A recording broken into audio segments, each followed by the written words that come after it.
বাংলার গ্রামীণ জনপদের মাটির বুকেই লুকিয়ে রয়েছে বহু শতাব্দী আগের ইতিহাস।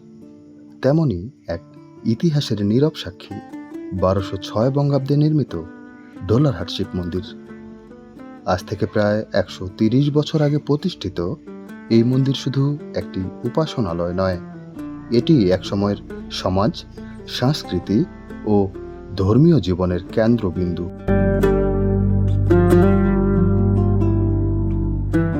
তৎকালীন প্রভাবশালী জমিদার গৌরলাল রায়চৌধুরী এই মন্দির নির্মাণ করেছেন।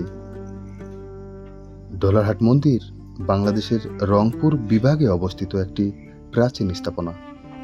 এটি মূলত ঠাকুরগাঁও সদর উপজেলার অন্তর্গত একটি প্রাচীন মন্দির। এটি বাংলাদেশ প্রত্নতন্ত্র অধিদপ্তরের তালিকাভুক্ত একটি প্রত্নতান্ত্রিক স্থাপনা। ডোলারহাট মন্দিরটি একটি লম্বা প্রাচীন উঁচু গোলাকার এক কক্ষের মন্দির। এক সময় উপরে ওঠার জন্য সিঁড়ি ছিল, যদিও এখন সেটি নেই। আগে দেয়ালে কারুকার্য ছিল, তা বর্তমান জীর্ণ অবস্থা দেখেও বোঝা যায়। এর অভ্যন্তরে একটি কক্ষ রয়েছে, সেই কক্ষে একটি বাছুর দেবতার প্রাচীন মূর্তিও রয়েছে।